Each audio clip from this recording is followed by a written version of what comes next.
Buenas tardes, muchas gracias por acudir a esta primera convocatoria del año. Tenemos una propuesta de Ignasi Duarte que será esta tarde y el próximo miércoles. Hoy nos acompaña junto a Ignasi Cristina Fernández Cubas y simplemente, aunque ellos aparecerán luego, pues expresar la gratitud de la Biblioteca Nacional a ambos por venir a proponernos este rato juntos. Muchas gracias.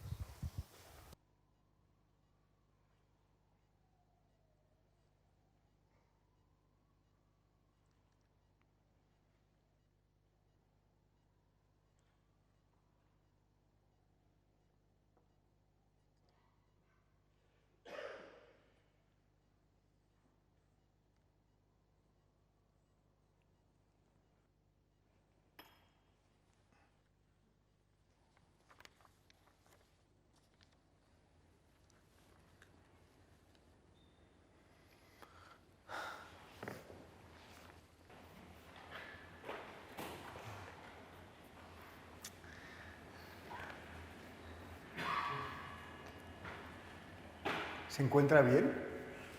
Sí, estupendamente, gracias. De momento.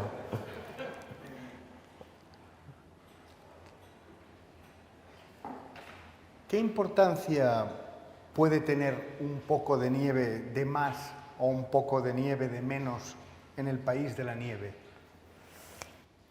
Sí, pues el personaje, que recuerdo perfectamente quién es, te diría que ninguna.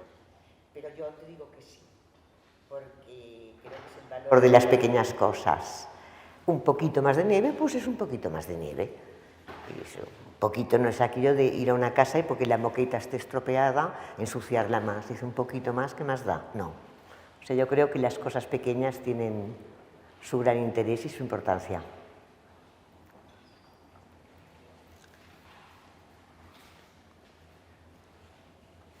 ¿En qué piensas?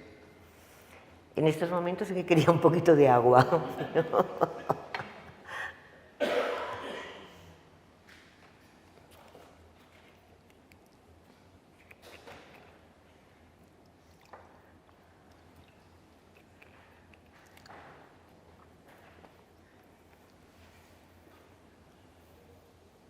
¿Quién no tiene algo que ocultar, por mínimo que sea? Sí, todo el mundo. Pero incluso, claro, cosas que a lo mejor al 90% o al común de los mortales les parecería una tontería, depende del valor que le da cada uno a lo que quiere ocultar. Y esta pregunta me gusta mucho, me olvido de dónde viene, pero me gusta mucho porque me estoy acordando de un caso literario absolutamente ejemplar, que es la novela de Ruth Rendell, Un juicio de piedra. Esta novela empieza con una sola frase en la que, al contrario de como ocurre en las novelas de suspense y de asesinos y en las novelas negras, se nos dice todo. Quién murió, quién asesinó y por qué lo hizo. Y alto, que ahí viene lo importante, nos dice, cito de memoria, Eunice Parchman asesinó a la familia Coverdale porque no sabía leer ni escribir. Entonces, bueno, pues esta es la primera frase del libro. Sabes quién es el asesino, sabes quién es la familia asesinada y sabes la razón, que te parece muy extraña. Pero claro, para Eunice Parchman no saber leer y escribir era muy importante y era lo que quería ocultar por encima de todo. Y se pasa la novela intentando ocultarlo. Es decir, desarrolla unas habilidades tremendas, porque además trabaja como chica de servicio para aprenderse de memoria, por ejemplo, la lista de la compra. Cuando uno piensa, ¿y todas estas habilidades no hubiese sido más cómodo que aprender a leer y escribir? Pues no. Y bueno, y termina asesinando, porque es algo, eso es el algo que ella tiene que ocultar. O sea que mi respuesta es, yo creo que sí, que todo el mundo tiene algo que ocultar, aunque sea un absurdo.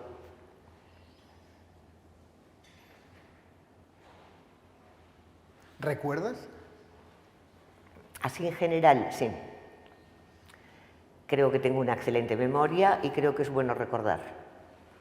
Pasar un poco por encima sobre lo malo, pero recordar, sí, sí. ¿Y qué es lo que has visto? ¿Qué es lo que he visto? He visto mundo, bastante mundo.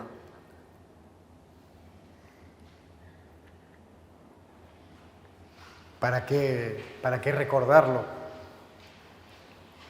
Bueno, pues a lo mejor es parte de tu vida.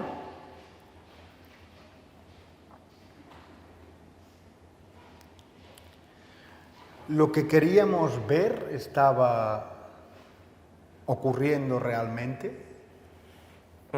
Bueno, esto es una pregunta muy frecuente en muchos de los relatos que he escrito, e incluso novelas, que de alguna manera entramos en un bucle del tiempo, o eso cree el narrador, y se pregunta si eso es verdad, está ocurriendo realmente. Yo a veces también me lo he preguntado. Hay momentos en que parece que la vida se ha quedado parada en un momento por una cuestión de inercia y estás viendo cosas que no se responden. Generalmente te dura unos instantes esta percepción. Hace poco, bueno, es una anécdota, ¿puedo incluir una anécdota? Bueno, Sí. sí.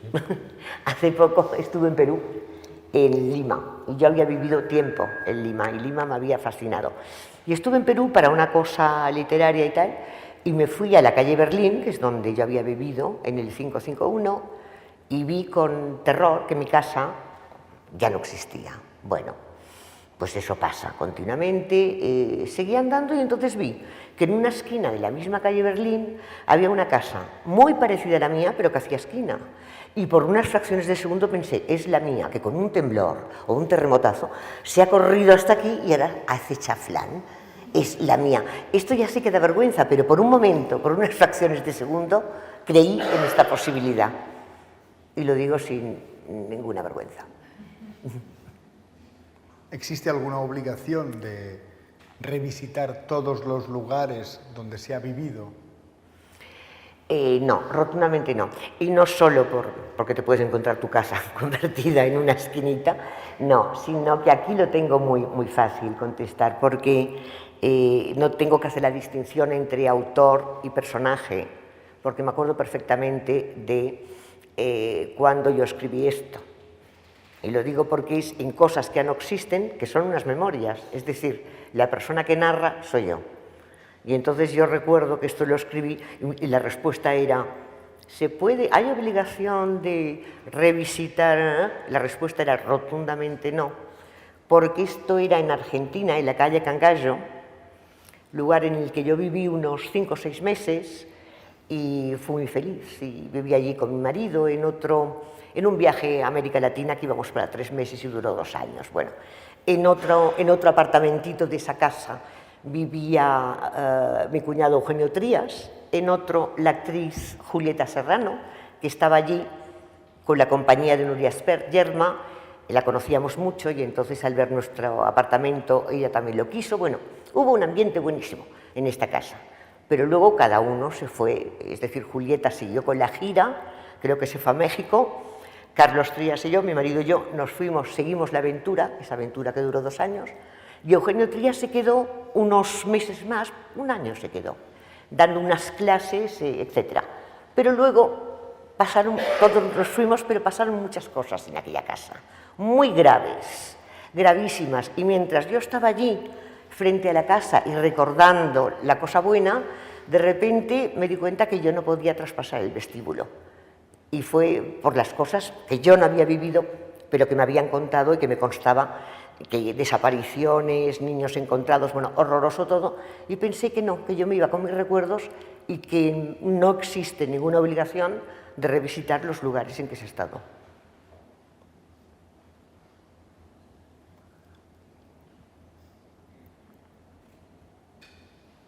¿Por qué se había ido?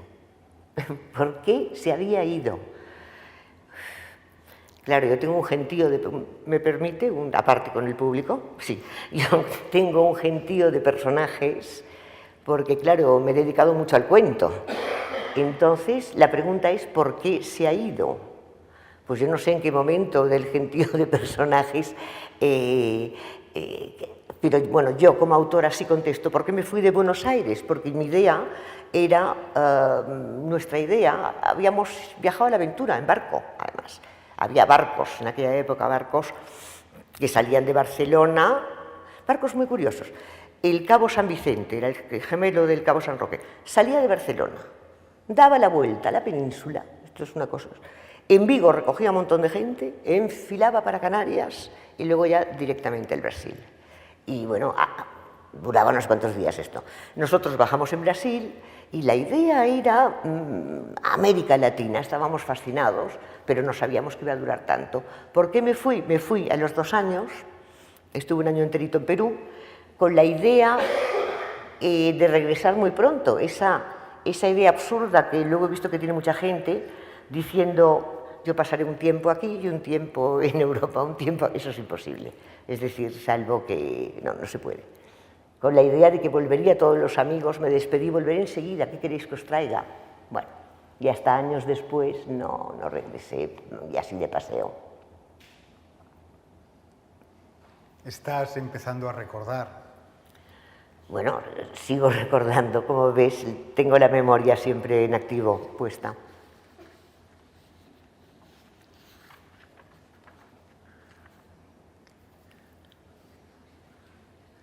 ¿Cuántas memorias no estarán repletas de falsos recuerdos? Sí, muchas. Bueno, y a mí me gusta mucho el género memorias, pero me exijo como lectora que se ajuste lo más posible a la realidad. Si la realidad es una guionista excelente. No me gustan las memorias que adquieren ya desde la primera línea un tono excesivamente literario, porque entonces no me creo nada. Yo creo que hay que ajustarse a la realidad, que realmente tiene una invención y una imaginación y es una gran guionista. Bueno, aparte de los falsos recuerdos, es muy fácil equivocarte. Las cosas no son como son, sino como se recuerdan. Creo que decía Valle Inclán, algo parecido, sino como las recordamos.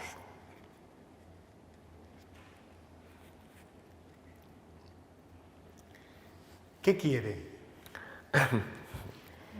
Bueno, que esto salga lo mejor posible. Es que... ¿Y al final? Bueno, pues al final nos iremos a tomar unas tapas y unas copas y en estos momentos no tengo así un deseo. ¿Quién eres? Pues una persona muy valiente por haber aceptado este reto de venir aquí y del salto al vacío, que bueno, que espero que haya una red o espero que pase como en aquellos sueños. Ahora no tengo tanto estos sueños, pero yo tenía muchos, esos sueños de adolescente, que sueñas que el típico sueño que te persiguen o que te estás cayendo a un abismo horrible y tal, pero de repente, en un momento, dices, pero si yo soy la que estoy soñando. O sea, recobras la propiedad y la autoría del sueño. Dices, sí, y subes. O persigues tú al señor que te perseguía. O sea, haces un poco. Pues yo espero que esto pase, que si me caigo vuelva a subir.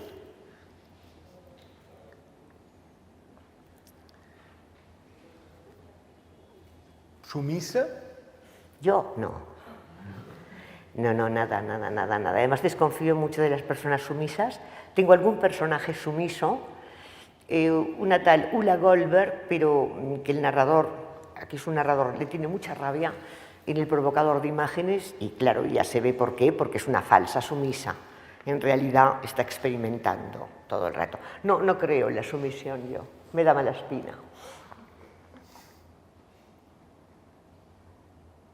¿Eres tan valiente? Sí, ya te he dicho yo que sí, de venir aquí. De momento sí, me considero muy valiente. ¿Qué escribe usted? ¿Qué? ¿Qué escribe usted? ¿Qué escribe usted? Sí, pues esto lo preguntan mucho. Y si dices cuentos, para niños. Esto es...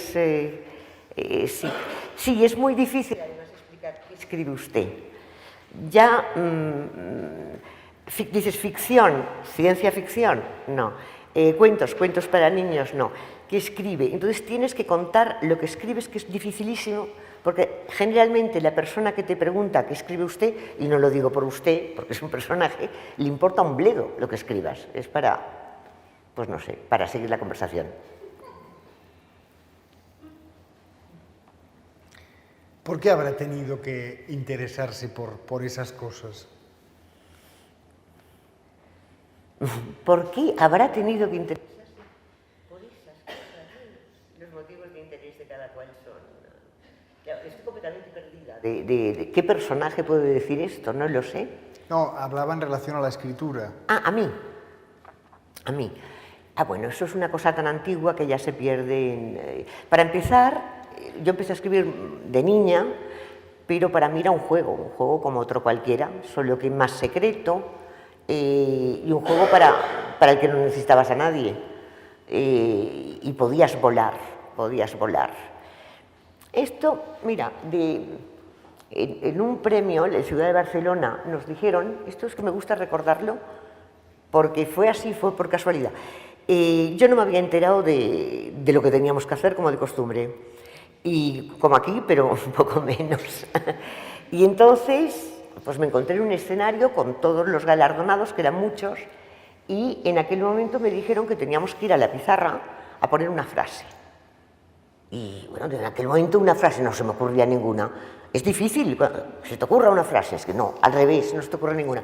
Y entonces en un momento, pues sí, me vino una frase que la escribí y que luego pensé que es exacta, o sea que en el fondo mi mente funcionó en aquella ocasión.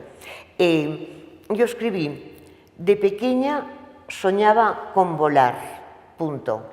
De mayor me hice escritora.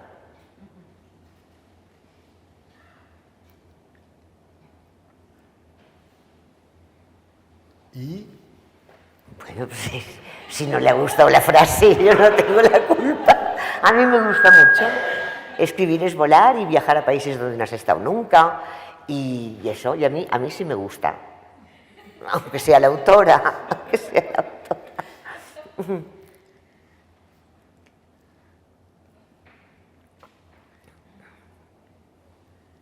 ¿Existía en el fondo alguna diferencia entre abandonar o ser abandonado?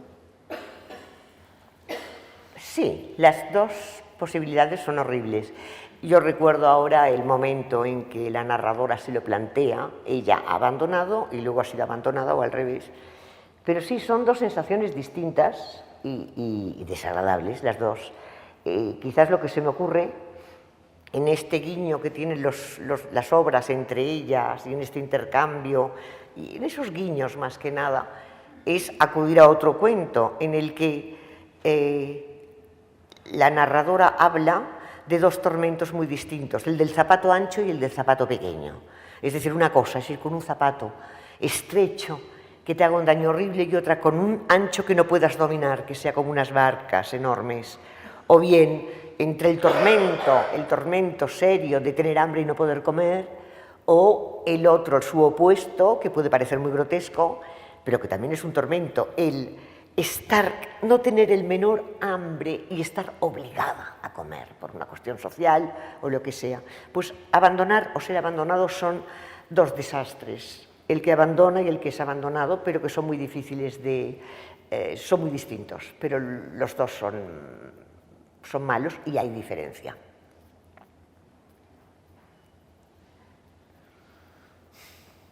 ¿Existe la soledad? Sí, ya no digo más. ¿Servirá de algo? Sí, porque se aprende. Y existe, ahora vuelvo a la otra, la soledad acompañada, que esta está muy bien, porque se puede tomar en dos sentidos. Hay gente que está viviendo con alguien y se siente sola. A mí siempre me ha gustado, pues, tener mi privacidad como en un convento, digamos, ¿no? Que cada uno tiene su celda, pero están todos. A mí eso me gusta mucho. Tener tu privacidad, disfrutar de tus momentos de soledad, pero saber que estás acompañadísimo y tener, sobre todo, interlocutores válidos. Esto es fundamental. Si no tienes interlocutores válidos, sí que es la soledad.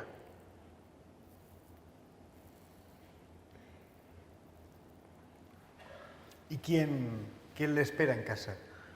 Oh, pues nadie. Me espera una casa agradable, o a mí me lo parece, muchos recuerdos y luego pues muchos amigos y amigas que me visitan continuamente. Y también me pregunto qué personaje es este de quién le espera en casa. ¿Es mío, seguro? ¿Perdón? ¿A qué personaje mío le espera alguien en casa o no? No, usted no sabe, ¿no? Vale.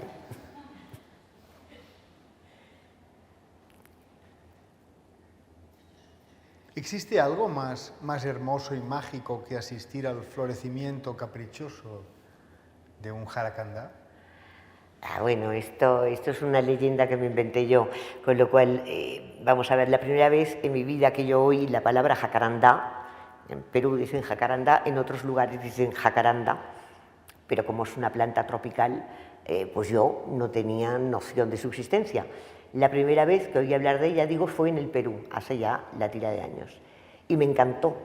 Y entonces recuerdo que una ancianita, bueno, esa flor puede ser violácea y de varios colores, pero luego está la blanca, que es más rara.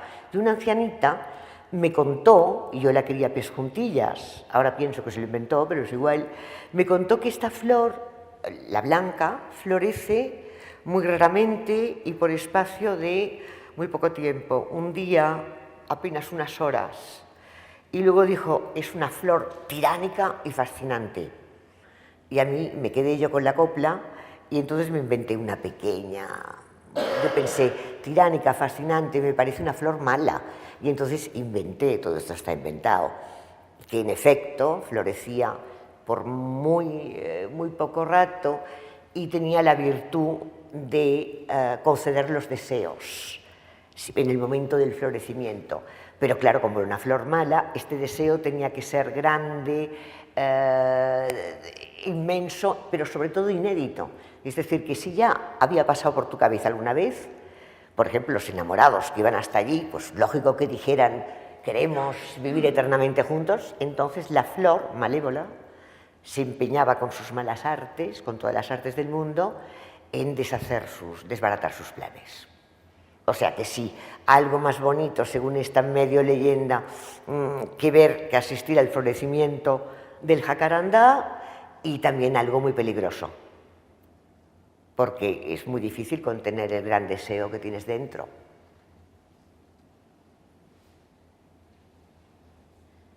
¿Usted qué desea?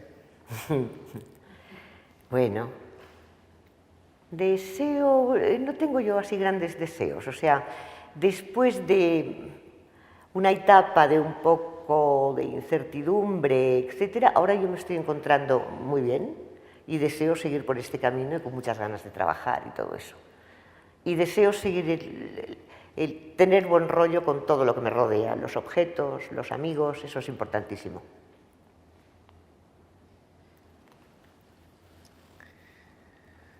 ¿Qué puede ser lo peor? Lo peor de lo peor. ¿Qué puede ser lo peor? Pues sí, peor que la muerte, por ejemplo, que parece por lo menos lo más raro, la muerte en vida, es decir, un estado vegetal. Eso puede ser lo peor.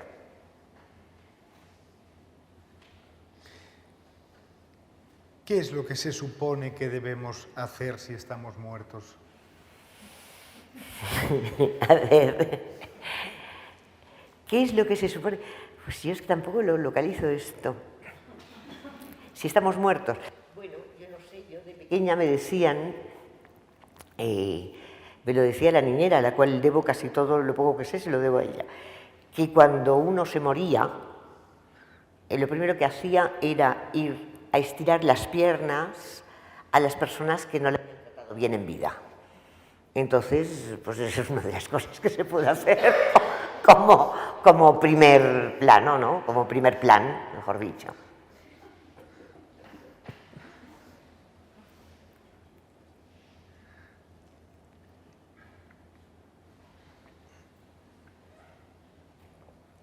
¿A qué viene entonces tanta inquietud? Hombre, lo de morirse, Es inquietante, quiero decir que lo de estirar las piernas no me consuela. Lo veo una travesurilla, pero no me consuela.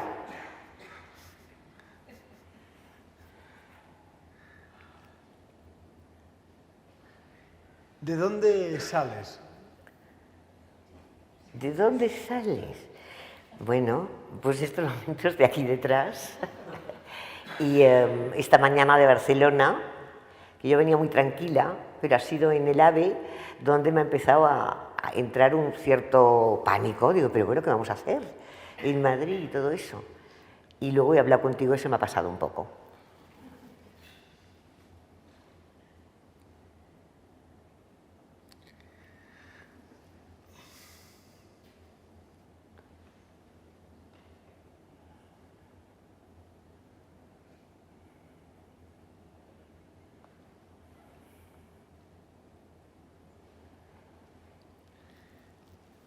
¿Existía Estambul?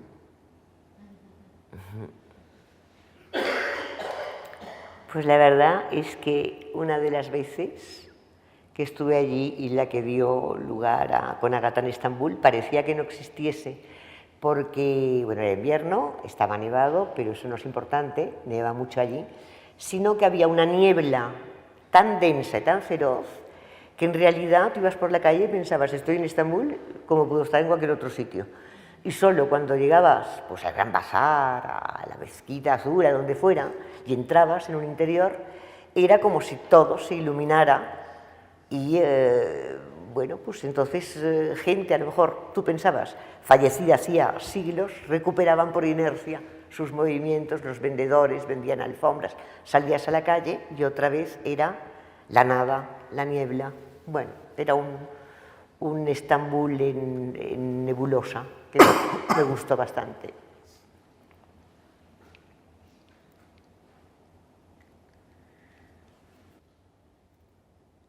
Una fugaz escena que no deseaba recordar. Bueno, mis personajes están llenos de fugaces escenas que no desean recordar. Claro, esto quizás lo tendría que haber dicho antes en otra parte.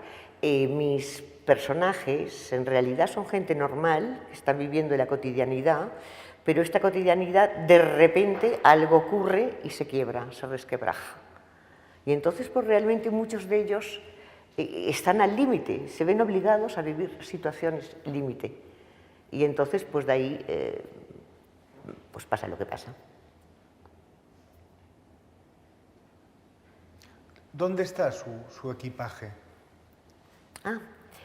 Bueno, esto es un sueño recurrente, que supongo que lo habrá tenido mucha gente, aquello de que estás viajando y te desaparece el equipaje, no lo encuentras.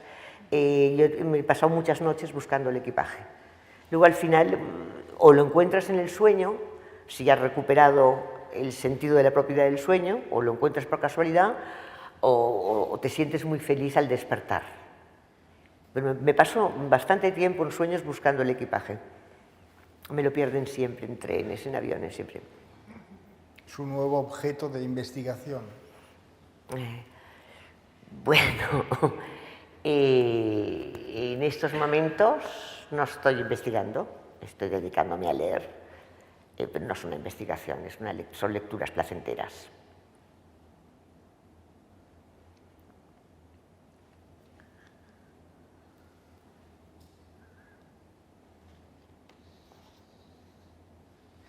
¿Puede un hombre volverse idiota de la noche a la mañana? Sí, sí, pero una mujer también. Quiero decir, sé de dónde viene esto, viene de un cuento que se llama Barbro, el final de Barbro. Lo narran tres hermanas en una voz única, una voz que es primera persona del plural. Y el padre se les ha vuelto tonto, pero se ha enamorado de la madrastra, en fin. Pero esto también le puede pasar a una mujer, ¿no? Lo que pasa que, claro, son las hijas las que hablan y se hacen esta pregunta que contestan que sí. El padre realmente ha perdido el oremus, pero que yo creo que esto es aplicable también a las mujeres. ¿Puede un hombre o mujer volverse? Sí. ¿Y cómo alguien muy indispuesto puede encontrarse el tiempo muy ocupado? La perfecta excusa, que no cuela. Es decir, si uno está indispuesto, ya muy indispuesto, ya indisposición es una cosa leve, pasajera, ¿no? Si está muy indispuesto ya es más grave, pero que al mismo tiempo esté muy ocupado es una mentira total, es una excusa, no tiene lógica. Esto ya sé dónde viene, de la flor de España. Me gusta cuando a veces reconozco de dónde vienen estas frases, porque lo más normal es que lo más frecuente es que no las reconozca.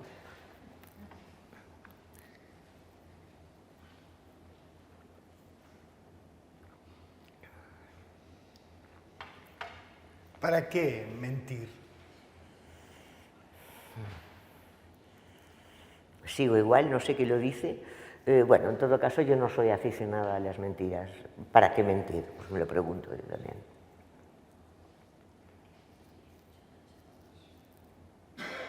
¿Quién te has creído que eres? Hombre, por favor.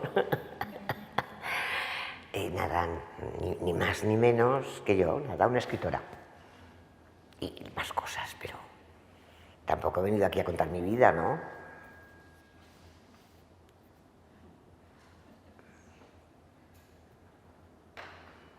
¿Acaso podría pretender algo más? Pasa palabra, porque no sé qué decir.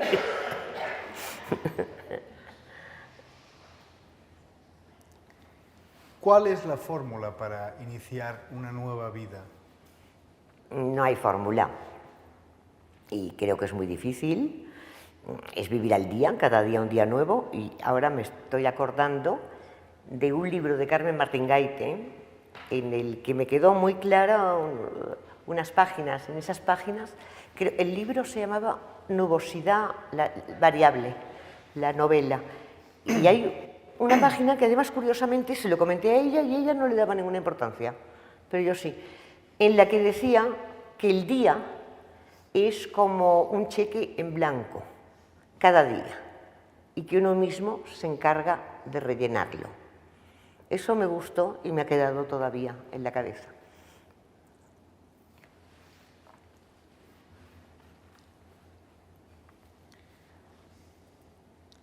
¿Cómo se podía renunciar a lo que se desconocía? Sí, no se puede. Bueno, pues, es privarte de algo. En principio, no se puede renunciar a lo que desconoces. Puedes decir que no te apetece, pero renunciar no, porque no, si no lo conoces.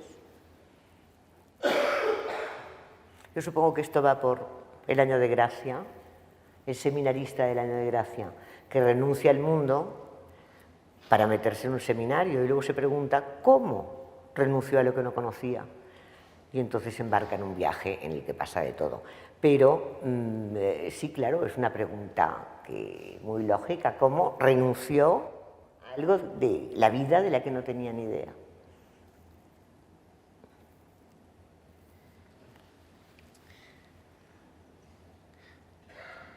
¿Quién no ha sido sorprendido alguna vez hablando solo por la calle, contemplándose embelesado ante el espejo o entregándose a astutas discusiones con interlocutores inexistentes? Sí, bueno, ¿quién? Pero yo esta pregunta la juntaría con una que me has hecho antes. Todo el mundo tiene algo que ocultar. Y te diría que yo desearía que los que han sido sorprendidos hablando solo no actuaran como Eunice Parsman, la asesina de la familia Coverdale, porque descubrieron que no sabía leer y escribir. Es la misma.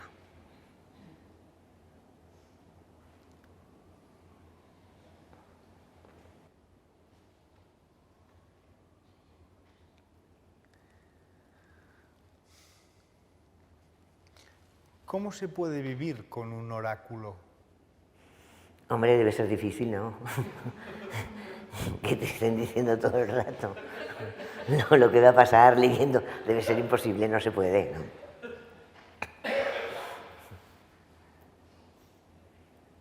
Frustrante.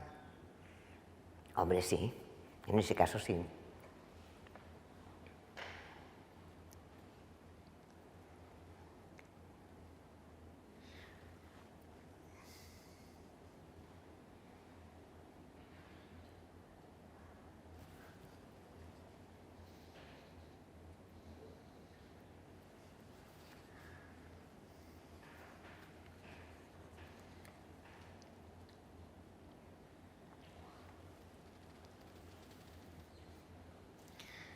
¿De qué te sirve la experiencia acumulada durante 40 años?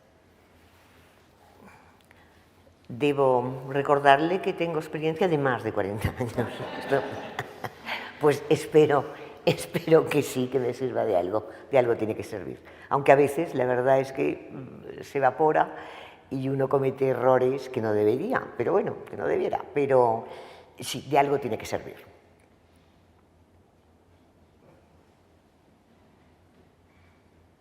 ¿Qué ha sido de usted durante todo este tiempo? Durante todo este gran lapso de tiempo. Bueno, pues digamos que mi parte visible son los libros que he publicado, de los que usted ha extraído algunas preguntas.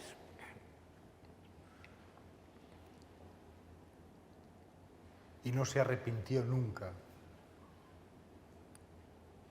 No, ¿de qué? Bueno, claro, ya sé que usted no contesta. Antes, otra parte, le he preguntado, digo, ¿pero yo puedo preguntarte algo? Y dice, sí, pero yo soy un contestador automático. Me ha dicho, no te contestaré. Con lo cual, a ver, la pregunta era si me he arrepentido alguna vez de algo. Sí, era esto. Hombre, sí, claro que sí, sí. Es más, todo esto que se dice, si yo volviera a vivir, haría exactamente lo mismo, en líneas generales sí, pero alguna que otra tontería las eliminaría. Hombre, de algo sirve la experiencia, alguna que otra tontería las eliminaría, pero en líneas generales sí haría lo mismo, eliminando las pérdidas de tiempo y las estupideces.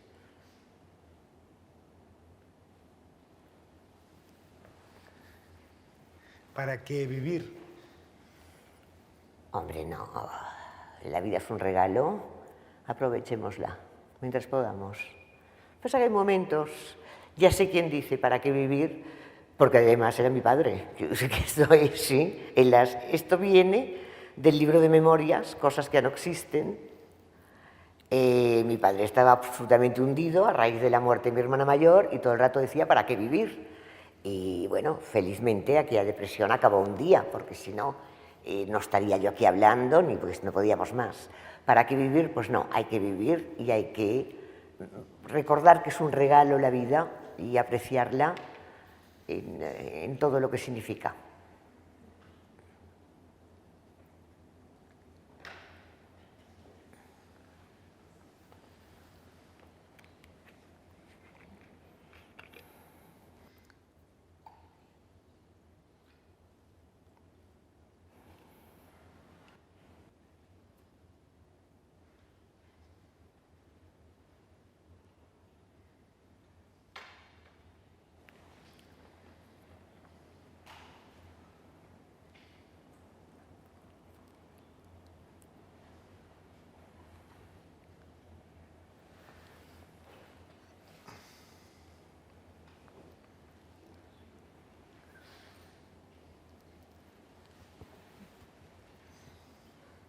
¿Dónde está esa famosa novela que bulle en tu cerebro?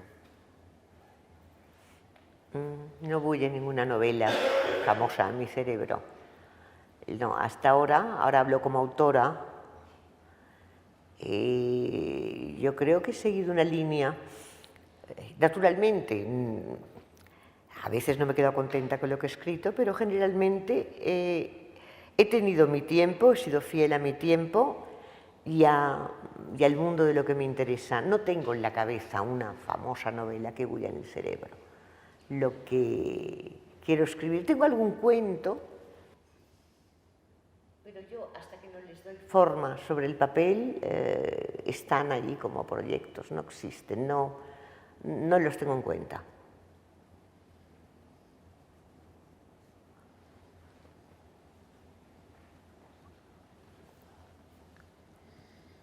¿A dónde quiere llegar? Ya se verá.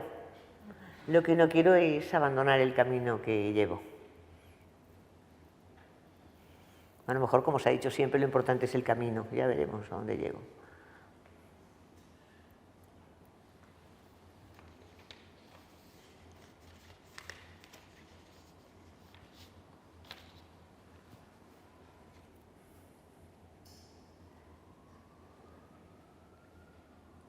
¿Se encuentra mejor? Sí, estupendamente, gracias.